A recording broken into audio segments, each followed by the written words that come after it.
প্রিয় দেশবাসী ভাই ও বোনেরা, আশা করি সকলেই ভালো আছেন। আলহামদুলিল্লাহ, আমিও ভালো আছি। বরাবরের মতো ভিডিও নিয়ে আসলাম।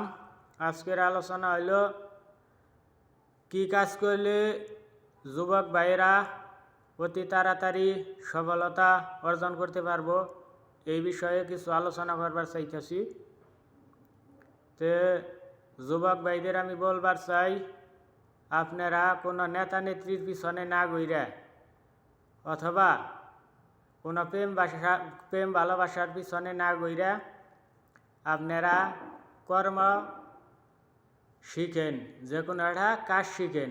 হয়তো গাড়ি চালানি, নয় ইলেকট্রিশিয়ান, নয় বিভিন্ন ধরনের কাজ আছে যেটা আপনার যোগ্য মনে হয়, আপনি যেটা পারবেন সেই কাজটা শিখেন।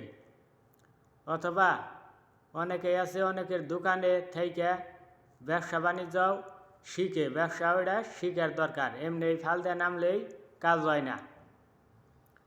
অনেক দিন এক দোকানে থাকলেন, টাকা ছাড়াই এমনি দরকার হয় কিছু পয়সা পাইলেন, ব্যবসাটা শিখলেন। কাপড়ের দোকানে কিংবা মুদির দোকানে মাল কোন জায়গায় থেকে আনে, কিভাবে বিক্রি করে, কয় টাকা লাভে, এইগুলো শিখলেন, আপনার কাজ হবো। আর যারা বিদেশে আহানের চিন্তা ভাবনাও করে যে আমাদের তো পড়ালেখা হইতেছে না, কোনো রকম ছাত্র বিদেশি জামুগা 2-1 বছর বইয়া খায়, তাদের আমি বলবার চাই, ভাইয়েরা আপনারা বৈশা খায়েন না। 2-1 বছরে আপনারা একটা কাজ শিখেন। বৈশা না থেকে বিদেশ যদি আসেন তাও একটা কাজ শিখেন।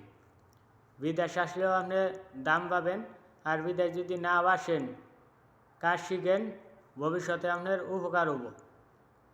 যুবক বয়সে যদি আপনারা সফলতা দেখা না পান, যে কোনো কাজ করে টাকা পয়সা যদি না জমাইতে পারেন, আমার মতো বিয়ের পরে একটা টাকাও ইনকাম করতে পারবেন না, আর লসের তলে পড়বেন, টেনশন থাকবো, খালি বিয়া করে শান্তি পাবেন না,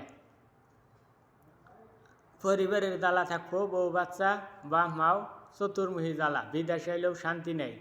এই আমরা আইসি সৌদি আরব, মাস শেষ হয় বেতন দেয় না, মাঝে মধ্যে 200 রিয়াল দেয়, 500 রিয়াল দেয়, উন্না দেয় নিজের ওখান নাগে, দেশেও দেন নাগে। আয় উন্নতি তো দূরস্থান, আরও রেনের মধ্যে থাকা পড়ে। এই 4 বছরে একটা টাকাও লাভ করতে পারলাম না, ইনকাম করতে পারলাম না। আমার টাকা তো আর আপনারা নেবেন না, তবে আল্লাহ যে হালে রাখছে ওই হিসাবে শুক্রিয়া জানার নাগে আলহামদুলিল্লাহ, ডাল ভাত খেয়ে দিন গেছে।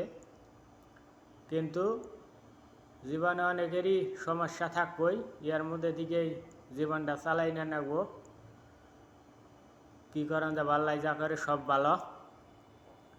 এই জন্য আমি যুবকদেরকে আমি বলবার চাই, আপনারা কোনো বাতার দিকে না দৌড়াইয়া, কোনো নেতা নেত্রীর পিছনে না দৌড়াইয়া কাজ শিখেন,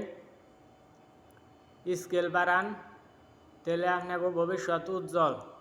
আর বিয়া করার আগে কিছু টাকা ক্যাশপাতি করেন, তাহলে আপনি জীবনে এনজয় করতে পারবেন, সুখ শান্তি উপভোগ করতে পারবেন। আর যদি কেন যে না কাজ শিখানো না, তাই রেনারে করে দিন পারি দিবেন, বিদেশ আবেন, আহার করে কিন্তু পস্তাবেন। আর বিভিন্ন বাইরে আমি দাওয়াত দেই, বিদেশ আসলেও সৌদি আরব আসবেন, কারণ আল্লাহর ঘর, নবীর রওজা, এইগুলা আপনারা দেখতে পারবেন, জিয়ারত করতে পারবেন। প্রিয় দেশবাসী, আমার কথা কিন্তু খারাপ না, যদি ভালো লাগিয়ে থাকে লাইক কমেন্ট এইগুলা করেন, ফলো দিয়েন। আমি তো একটা কথাই বললাম, কাজ শিখেন, কাজ করেন, অলস মস্তিষ্ক শয়তানের আড্ডা, আলসা মানুষ নবীজি পছন্দ করে নেই।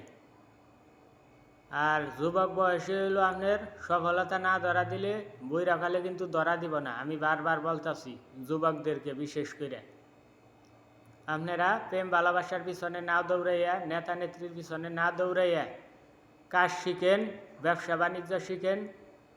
চাকরি বাকরি করলেও মনোযোগ দিয়া করেন যে কোনো সেক্টরেই, তাহলে সফলতা আবো।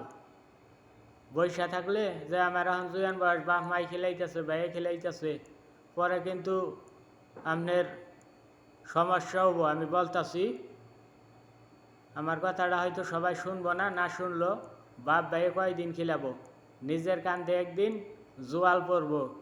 জোয়াল বোঝেন, গরুতে আগে হাল বাইছে, কান্দের মধ্যে দেড়ে কয় জোয়াল। এটাই না রাখবো, সংসারের হাল ধরতে হবে। 2 দিন আগে পরে। এই জন্যে সময় থাকতেই যুবক বয়স থেকেই আপনার দ্বারা অনেকেই বুঝে যে আমি তো বেশি পড়ালেখা পারি না, পড়ালেখা আমার দ্বারা সম্ভব না। বিশেষ করে তারা কাজে লাগিয়ে পারেন। আর যারা পড়ালেখায় পারদর্শী ভালো তারা পড়া চালাই যাক, সমস্যা নেই, চাকরি বাকরি ভালোটা পাবো, অসুবিধা নেই। যারা না পারে এই যে আমার মতো আমি পারি নাই, নিজেই সিলিন্ডার করে বাদ দেয়, বিদেশ করতেছি, কী করবো আর। এই জন্য আপনাদেরও বলবার চাই, পড়ালেখা ভালো না গেলে, ভালো না হইলে বিদেশে আর চিন্তা ভাবনা থাকলেও কাজ শিখে আসেন, কাজ শিখলে ভালো। তো প্রিয় দেশবাসী, সবাই ভালো থাকবেন। প্রতিদিনই বিভিন্ন পেশাল পারি, ভালো লাগলে লাইক দেন। আল্লাহ হাফেজ।